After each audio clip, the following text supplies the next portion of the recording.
Congratulations, you are under contract to buy your very first new home. And that's when the story begins.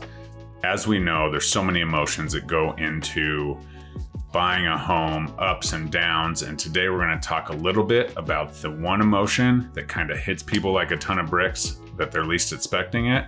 And the truth is, everybody goes through it, and we're going to get through it. So stay tuned. What's up, guys? Jeremy Kane, living in the Denver suburbs. Please like, comment, subscribe. As you know, I am a real estate agent.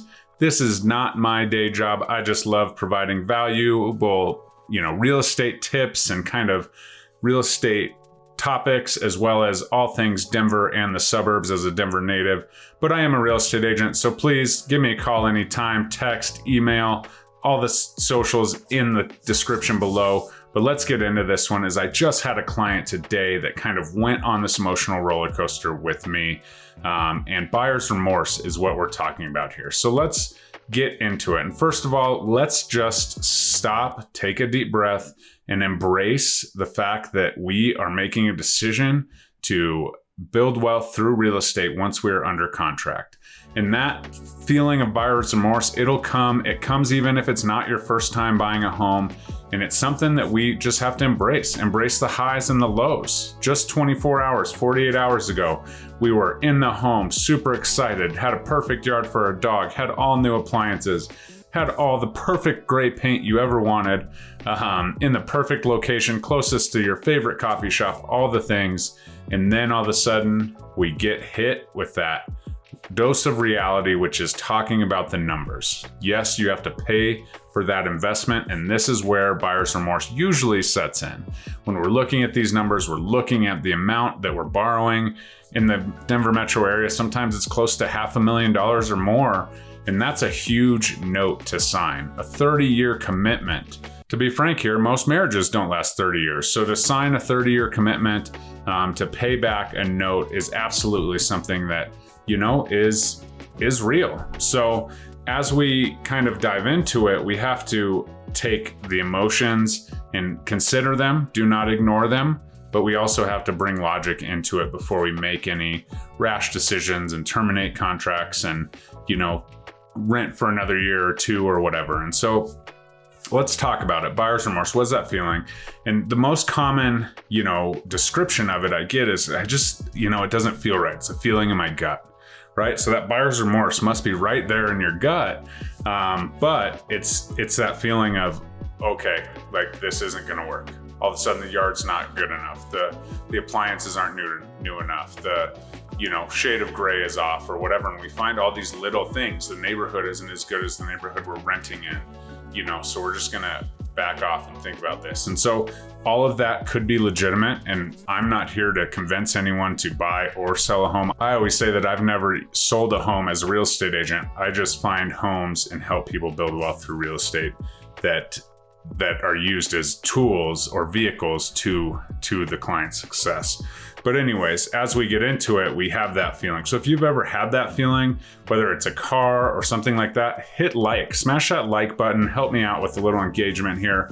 But it's that feeling, and it's always in the gut. They always say it. And so that's where it comes from. Buyer's remorse is like, oh, I'm backing out. We find excuses. We just let that emotion take us out of our correct thinking or our forward thinking stage, and then we get into trouble. And so buyer's remorse usually is fully emotional, right? When we see the numbers, they're big, it's a shock, maybe, hopefully not, but it's close, right? And even, $25, $50 a month or, $1,000 more for down payment or closing costs could kind of set this off, or just the mere fact that you're borrowing $500,000 to purchase a home could be 100 years old in Denver. So that's where it comes in. It totally makes sense. And it's totally something that we have to continue to keep an eye on and help. And so what we do, when that happens, like today, I just said, okay, totally hear you. Let's step back and think about this. Where are we at? We were $70 apart on a monthly payment. The first estimate that they had gotten from lender A was $70 over kind of what they were wanting to go with. as their max. We're already shopping at the top of our end because prices are so high. And he was like, I just can't do it. We're not like, we just don't, I said, okay, $70. Here's how it works. A mortgage payment includes an insurance estimate, a tax estimate, interest rate estimate at that point. And there's all kinds of things we can do to play with the interest rate, whether that's bring more cash to the table, less cash to the table, get a seller concession, all of the things that can go into that. So once we step back and look at the math, we're like, okay, $70, like you can easily make that up with, difference, more cash here, buying down the rate or whatever that may be. And so I said, here's the deal. Totally hear you. And if this is your final answer, totally cool. But we are under contract on a home at list price that didn't have a, competitive nature to it. We have, a completely turnkey, freshly renovated place in the best location that we've seen. We've looked at some houses and, it fits, it checks all the boxes, has a little yard for the dog, XYZ. And so we kind of brought the emotions back to it and said, okay, let's make the numbers work or not. If the numbers don't work, you're not comfortable, perfect, let's do it. But let's not take this emotion and allow that to push us away when it's really just that emotion. We're not in the logistics of it. So once we get into the logic, we, go from there. So I said, listen, I want you guys to talk about it.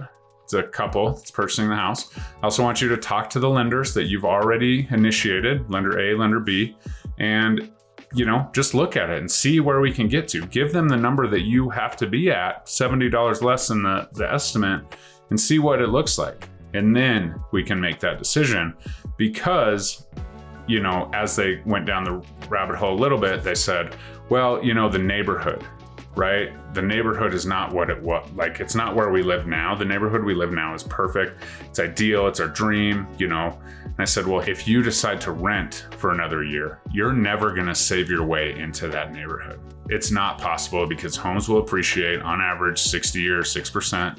So they're going to get more expensive.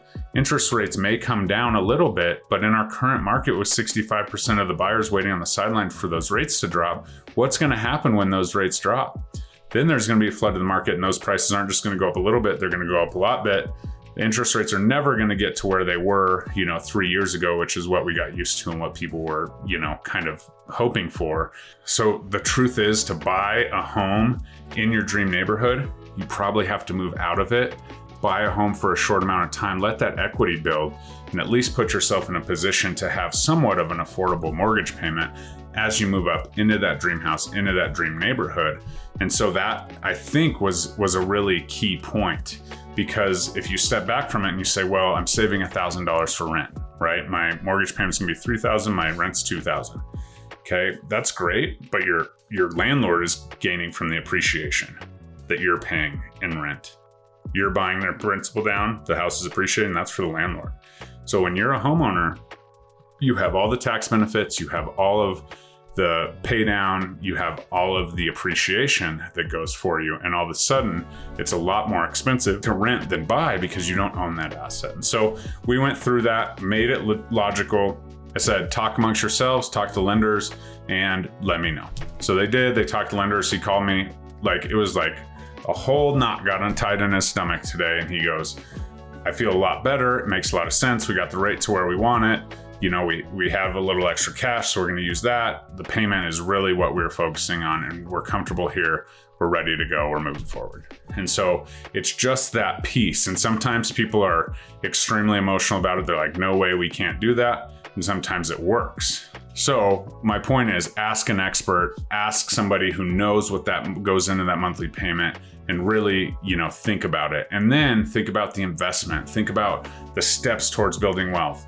The experts say, right, 40 times wealthier if you're a homeowner versus being a renter. So that's that. And sure, I know there's billionaires out there that say, never buy a primary residence. We rent, whatever. They have money to burn. They can do that. However, from a first-time homebuyer perspective, we're typically not in that billionaire category. And building wealth through real estate, 90% of the millionaires gain their wealth through real estate on their way to becoming millionaires. So that's just something to absolutely keep in the back of your head as we, progress here. So take that. Obviously, I have never met a first-time home buyer or a home buyer at any stage, obviously with appreciation how it's been lately, definitely not. But usually at the closing table, they're like, this is the perfect house. This is what feels right. We went through the process. We trusted the process. We attacked the process. And here we are, right? 2 to 5 years later, they might say, yep, this was a great house, but it's time to move. But they're really happy that they got out of the rat race of renting and completely changed the trajectory of their financial futures. And, maybe gave away an extra bedroom or that 3-car garage or something in route to their dream house that now maybe we're shopping for. But as we kind of work through these feelings, we have to understand, we have to keep that goal in mind. We have to keep that home ownership, the American dream kind of piece in mind. And right now it's expensive. I'm not here to tell you that 7 and 8% interest rates are something that's great. I will never say, well, they used to be 16%. They used to be 16% on a $100,000 house. Now you're talking 8% on a $500,000 house or $1 million house. And it's a whole different ballgame when you're talking about the amount of money actually paid toward interest. So totally get it. Not here to sugarcoat that fact. However, if the time is now for you, let's talk about it and let's make it happen in a way that you feel good about, and you can take this buyer's remorse. It's gonna come no matter what, whether it's at 2 o'clock in the morning or 2 o'clock in the afternoon, you're gonna feel it. But if you surround yourself with a community, a strong lender who can explain everything, a strong real estate agent who, like I said, I'm not pressuring anyone into this. I just want to make sure that this is the decision we want to do and we won't have any regrets. We won't have any regrets when you don't have the opportunity to get this house that checks all the boxes, because now that house is $500,000. You still make the same amount of money. You haven't saved a ton because everything else is so expensive. And now we're looking at, the tier down for your first home.